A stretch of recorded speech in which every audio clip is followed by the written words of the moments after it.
السلام عليكم. النهاردة بإذن الله هنعمل البسكوت الرائع ده. طعمه رائع جدا جدا. المقادير اقتصادية زي ما اتعودت، مش عايزين نعمل حاجة مكلفة. النهاردة مش هنعمل بزبدة ولا حاجة، وهيطلع رائع معانا وطعمه جميل جدا. هنقول الجمال ده عملناه ازاي بعد ما نصلي على أفضل خير خلق الله.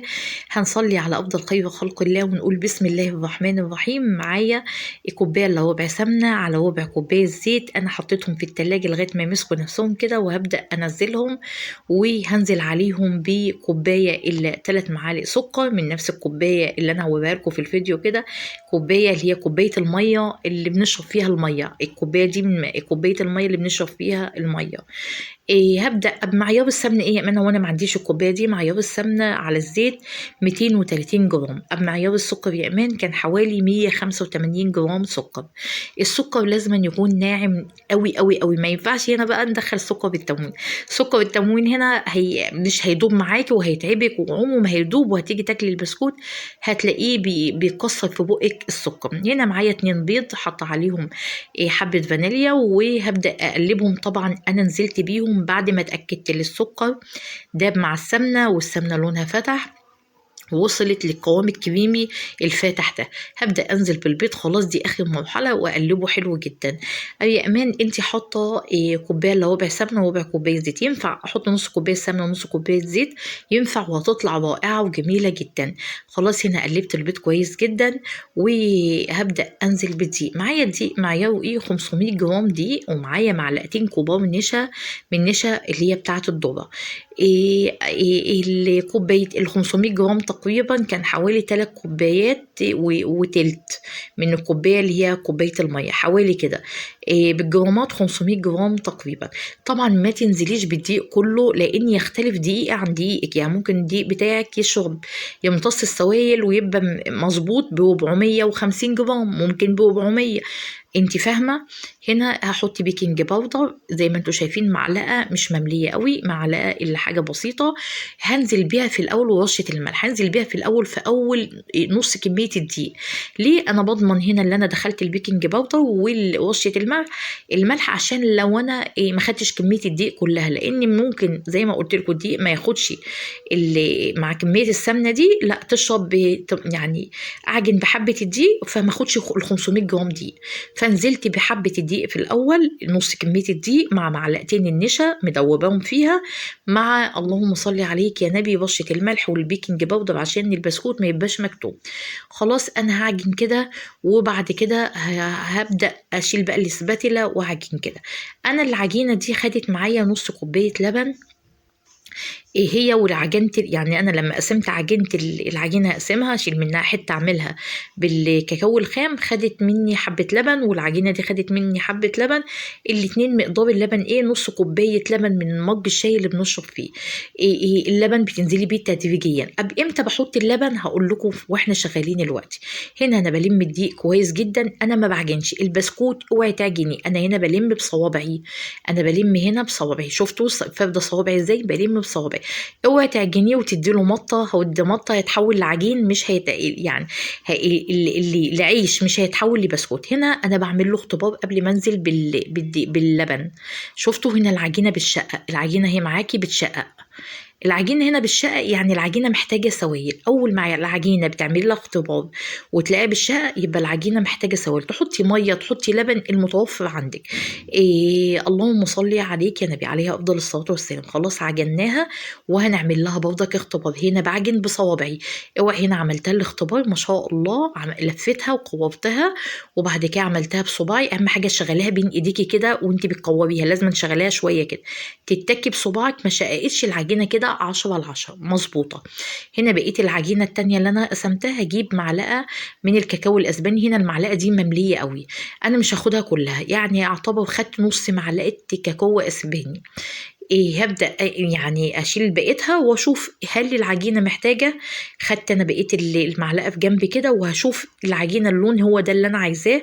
وهبدأ كمان أحط حبة لبن. أنا قلت لكم العجينة هنا اللبن أهو زي ما انتوا شايفين، طبعا ما جاش وأنا بحط، بس باين أهو في الطبق اللي فيه حاجة زي مية كده، هو ده اللبن.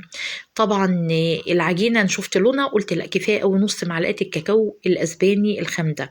حطيت حبة لبن، يبقى المقدار الفانيليا والشوكليت خد معايا نص كوباية لبن من المج بتاع الشاي. ممكن ما عندكيش لبن يبقى مية. انا بعمل ايه؟ بقطع كل كذا حتة عجين كده، وفي الاخر بقوم مرة واحدة بقطعها ل 11 جرام. العجينة دي كان مقدارها او حجمها 11 جرام. اقصى حاجه في العجينه تبقى معاكي 13 جرام، ما تكبرش عن كده. طبعا زي ما انتم شايفين انا المكنه اللي بعمل بيها البسكوت دي كان فيها عيب، فما كانتش مظبوطه، فجت بتتفك. فبقيت اخد زي ما انتم شفتوا كده مخلوعه كده، وبقيت اعمل الكور واضغط بايدي من غير المكنه بالشكل اللي انا عايزاه من المكنه ده بايدي.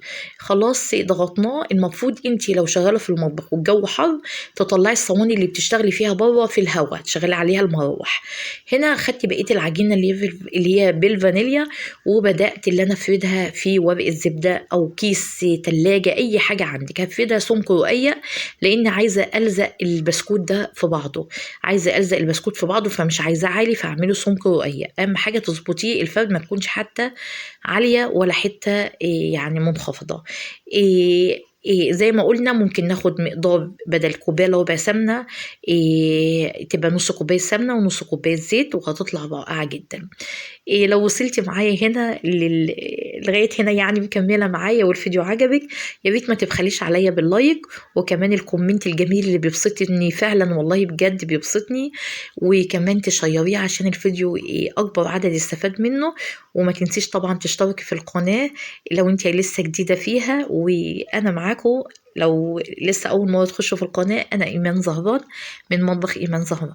هنبدا ننقلهم بالراحه كده السمك رقيق، وتشيلي بالراحه كده بتني ورقه الزبده زي ما انتم شايفين معايا كده عشان تسهل معايا، وابدا اشيل. يبان معاكي وانت بتحطي في الصينيه بعدها وسبتيها ثانيه في المطبخ مع الشغل وكده، كأن سمنه هتطلع من البسكوت، اللي هي الدقيق طابد السمنه. لا ولا طابد السمنه ولا حاجه، انت بس اشتغلي في الصينيه اللي تشتغلي فيها وطلعيها من الجو الحر. يعني وانت واقفه في جو دافي طلعيها بره في مكان فيه هواء، او ممكن تحطيها على السلوك في التلاجة.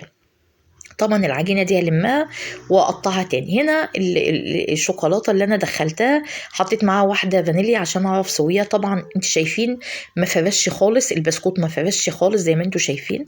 طبعا هنا انا يعني ما كنتش ناويه ان انا احشي بسكوت الشوكولاته ده، كنت ناويه اقدمه كده، بس قلت خلاص هعمل شوكولاته يعني بيضه، كانه بسكوت محشي بالشوكولاته البيضه زي ما انتوا عارفين البسكوت اللي بيتباع اللي محشي بالشوكولاته البيضه.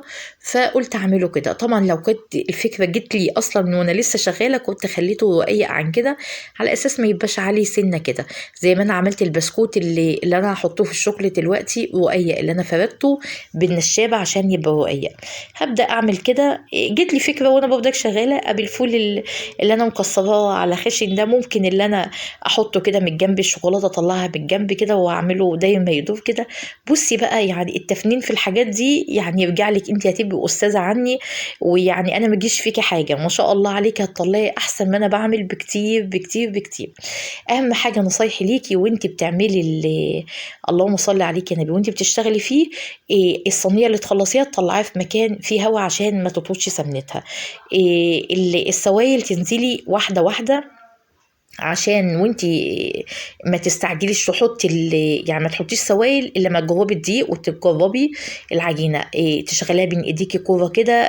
طبقت لقيتيها بتشقق يبقى محتاجه سوائل، لقيتيها بتلزق معاكي وطريه قوي يبقى هي هنا محتاجه في الحاله دي دقيق. هنا ده البسكوت اللي انا عاملاه رقيق خالص، وهبدا احشيه كده واقفله، وهغطسه في الشوكولاته اللي انا مسيحاها. شوكولاته عاديه خالص جايباها من محل الحلويات، عملتها في حمام بخار وسيحتها. وهبدأ هنا بقى جت لي فكرة تانية برضك وانا شغالة، قلت لا بدل ما اعملها سادة كده اما انزل فيه الفول، الولاد لما يجوا يكسروا كده البسكوتية يبقى الفول معاها بيتكسر كده، الحاجة بتقرمش في بقهم يعجبهم. وفعلا والله عجبهم جدا بفضل الله. هبدأ اعمله كده واحطه. قبل البسكوت ده بيخش على درجة حرارة ايه، انا معلية الفرن ومحققة الحرارة قبل ما يخش، واول ما هو يخش الفرن بدخله على 190 درجة. هو ما بيكملش 10 دقايق في الفرن، يعني متهيألي 8 9 10 دقايق كده، يعني اقصى مدة 10 دقايق. عينك على الصاج وبتلف فيه، لو حسيت ان ناحية خدت لون من تحت وناحية لا، عينك عليه وما بيكملش في الفرن 10 دقايق. البسكوت ما بتحشوش ولا بتعملي فيه اي حاجه، هنا شفتوا بيتكسر مني ازاي، ما بتحشوش ولا بتعملي فيه اي حاجه وانت شغاله. البسكوت بعد ما بيطلع البسكوت بعد ما بيطلع بس بيبرد تماما، الاحسن تبداي تعمليه يعني تزينيه زي ما انا زينته كده. المفروض يعني تسيبيه 4 5 ساعات كده، 3 ساعات. انا يعني مجرد ما برد بعد نص ساعه بدات اشغله، على اساس ان انا بستغل الوقت اللي يعني ربنا يحفظها بنتي صغنطوطه نايمه. فقلت لا مفيش عندي وقت اللي انا اعمله كده. يا ريت لو الفيديو عجبكم متنسوش تعملوا